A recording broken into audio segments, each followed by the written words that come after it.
Hello, and welcome to my latest video. It's an homage to the picture The Great Wave off Kanagawa by Hokusai. It's a famous picture that I've seen, and I'm sure you will remember seeing online many times. This is doing a wave or many waves really, using the swipe technique.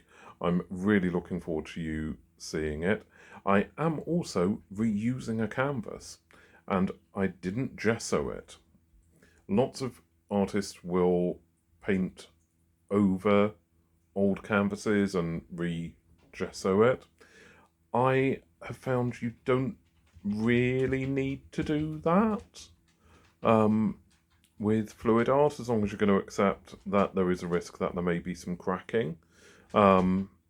I like the design that I'd done previously, but it's a big canvas. Big canvases are not cheap. They're also not easy to store, and I didn't have any intention of selling this piece. It was the first big canvas that I'd painted. I've got pictures of it, so I'm fine reusing it. And the colours onto this might look interesting if they cracked through. It didn't end up cracking, thankfully. So I'm just putting the black layer of paint on, and just getting it all the way to the edge, as I can, or as close to the edge as I can, and just adding a bit more black paint in because I hadn't put quite enough down on the canvas. The reason why I spread the paint out with the hairdryer is I find I get a better result. I get a better layer of paint around, and at this point I'm just putting in some white. It's pearl white and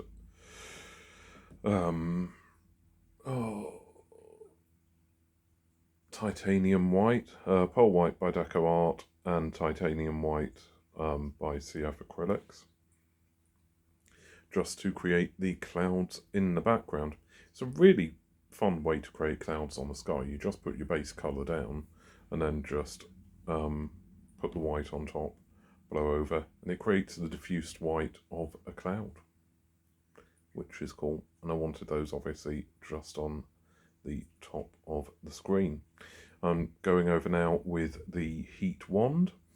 You will have heard me, fans of the channel, or 3.5 of you, you would have heard me previously say I use a heat wand because I'm dyspraxic, and giving me a mini flamethrower will lead to me burning down my house and everyone's house within God knows what radius by accident, because I am that clumsy. So obviously use the electric heat wand. It's an embossing tool for card craft. It does the same job as the butane torches. It creates hot air above the canvas so that it bursts the bubbles within the paint. It causes the air within the bubbles to rise up, thus bursting them. And I'm now starting out putting the various blues on. That is Ice Blue Deco Art. And I'm now putting on one of the Pearl Blues, I believe, by Arteza. So what I'm doing while I'm layering the blues in is just putting them in different splotches, really. This is Pearl Turquoise by Arteza, because waves aren't just blue. There's some, you get some turquoisey, seafoamy, greeny colours in there as well. And yeah, I was putting that in. This is a mix of Brilliant Blue and Silver, I believe. a thing that I never do when I make these paintings is actually note down the order that I put the colours on. So I'm watching the video back as I'm doing the audio, because one of the other things of being dyspraxic, trying to talk and paint at the same time, you're not going to get coherent sentences, and well, I'd make a load of mistakes, to be fair. And that is Pearl Ice Blue by Arteza, and I'm coming in with the I think that's Brilliant Blue that I'm coming in, or Ultramarine, one of the two.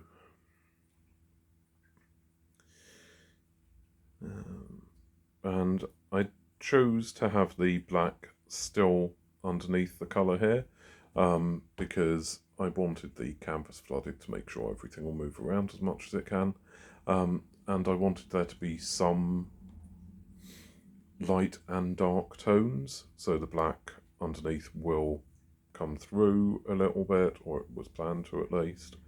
That I've just put some silver in, and I've done nope, that's actually the pearl white that I've just gone in with at the top and the bottom, and I'm now starting to swipe. And I was using a different method of swiping there, using black on my swiping tool, but it didn't look that great, so I've just gone back to using the colour on the canvas and just swiping through with the swiping tool, which is a palette knife. And I'm just making the shape of the waves there. And as I'm going through with this, I'm going to leave you with some music as I speed the video on, so you can see how it goes. And I'm adding in some extra paint there, just because I wanted to make a bit of a better shape to the waves as I'm going through. What I'm doing at the bottom there is swiping up from the bottom to make sure that you've got the blue at the bottom rising through, and I'm adding a bit more paint onto the edge just because I noticed a bit of a, not exactly a bald spot, but an area where there wasn't quite the colour that I expected. And I'm swiping up and down. I've got the white at the top, so I'm swiping down with that, creating some fantastic cell reactions. You can't see it from this angle, unfortunately, but these cell reactions that I'm getting are amazing. I was adding in some Pthalo Blue into that bit there just to create a darker section, and I love, just love the reactions that I'm getting, the shapes that I'm making. It really does feel like a vibrant, choppy ocean at night. I love it so much. This piece did change quite a bit, just down to I had, and I didn't show this part of the video because I lost the video file actually, of me putting some masking fluid on, because the original idea was the mountains in the background would be created with the colours underneath. The masking fluid plan didn't actually work that well, so I ended up embellishing freehand, painting over black the bits that I'd taken up, because it didn't quite work out with the design, and I embellished freehand a lot of the final result, which you'll see a picture at the end of the video. So you can see there I'm creating the crest of the wave. In the original piece, the wave on one side is cresting more, and that's what I'm trying to create. I did that with the basic shape that I laid out as well, with it being narrower in the middle with the two ends being more crested. That's more around balancing the piece more than anything, and to create the illusion of movement. When you look at it, you will see that you'll feel like that the ocean is moving, because it comes up large on one side, then it goes down, then it's large on the other, and obviously the smaller cresting waves that you see. The thing that really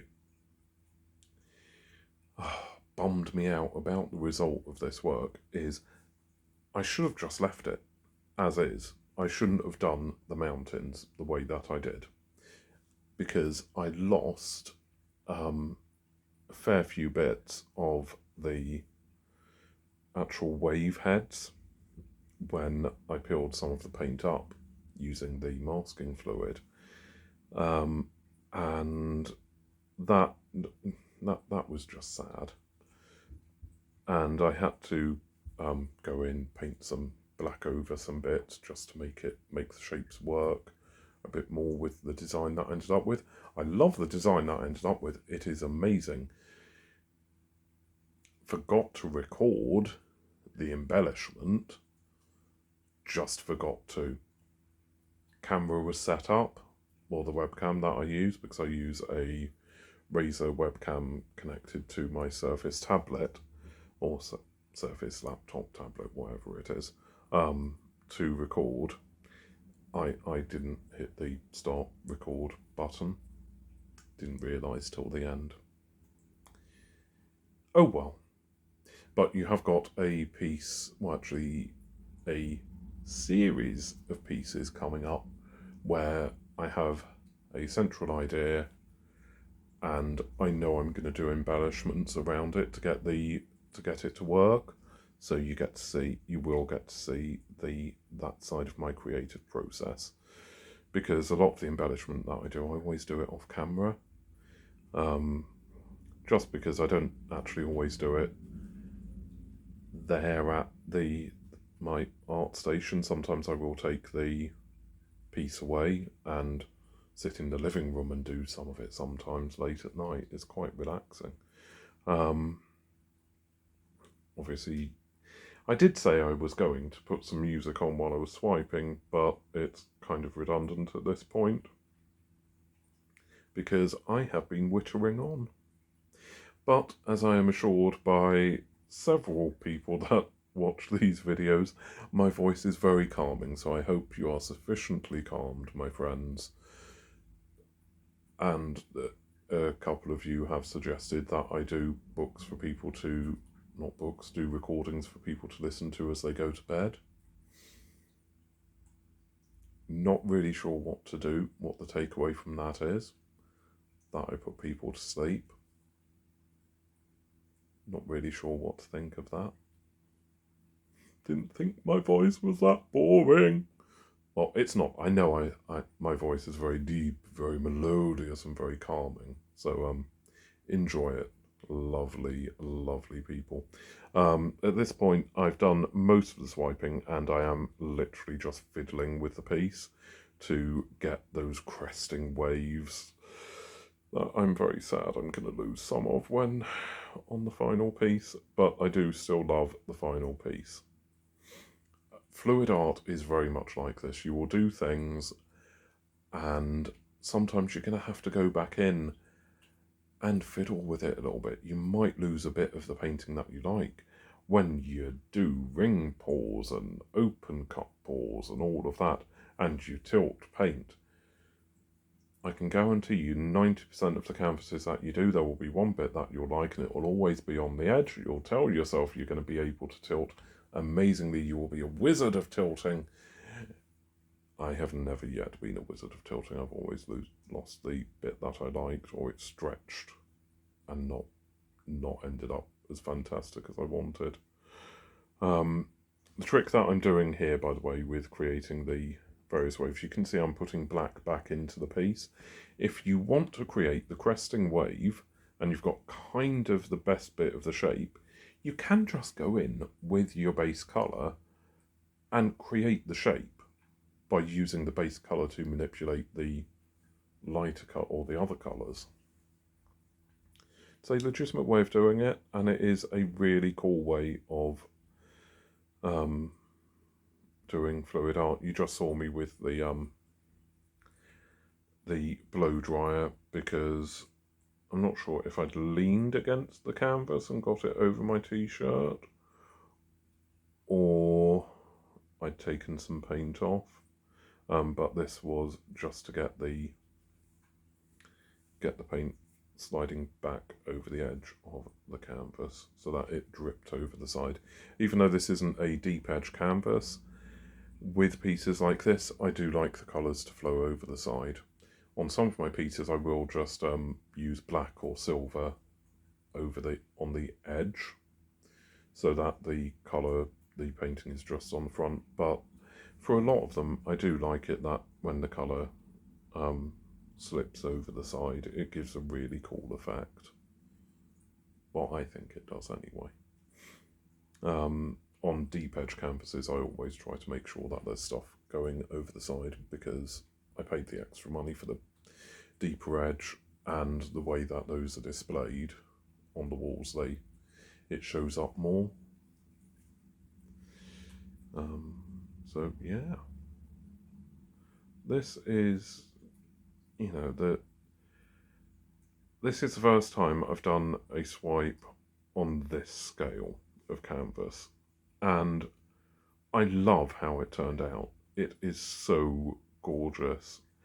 You can see the waves, you can feel the ocean, or also possibly ice giants marching off to war, is what one of my friends who saw it told me. But I like it is. I wanted to get the idea that the clouds were moving, so I put in the horizontal lines of thin cloud there, because it gave me the idea that the cloud makes me think that they're kind of moving in a direction. Some of those survived onto the final piece, some of them not so much. And at this point I'm just going round and making sure that the paints come over the edge and that there aren't many drips along the bottom, because if you have drips on the side of the canvas, that can drag the paint over the edge and ruin your entire piece.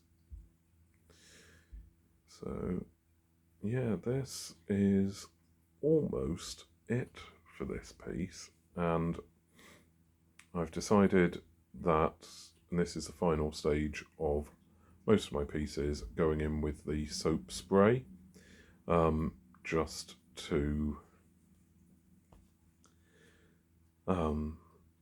change up the colours slightly to allow the different densities of the paints to play with each other. Creates the little champagne cells. So once you've done that, you go over with the heat wand to get the air bubbles to pop. And again, fiddling with the edge, because I have undoubtedly leaned into the canvas and ruined it, because t-shirt, wet paint, they don't go well together. But it's just looking at the composition at this point and making sure I'm happy with the colours and the general direction of the flow of the paint, that I feel like it's giving the sense of motion that I want, and where it isn't, I'm just going in with a little bit of extra colour, just little lines here and there that give that motion, and then gently swiping them through with my finger, as you can see there. creating those little hook wave things. I don't know what they're called. They remind me of hooks, coat bag hooks. So here is the final result. I hand painted in some mountains that then turned into volcanoes. I think it's gorgeous. I love the colours that I managed to get in, and I love the waves in the foreground. Just love it so much. Thank you for watching the video. Please like, subscribe, follow me on social media at Sissy Artist on Instagram and Facebook, and at Desson on Twitter.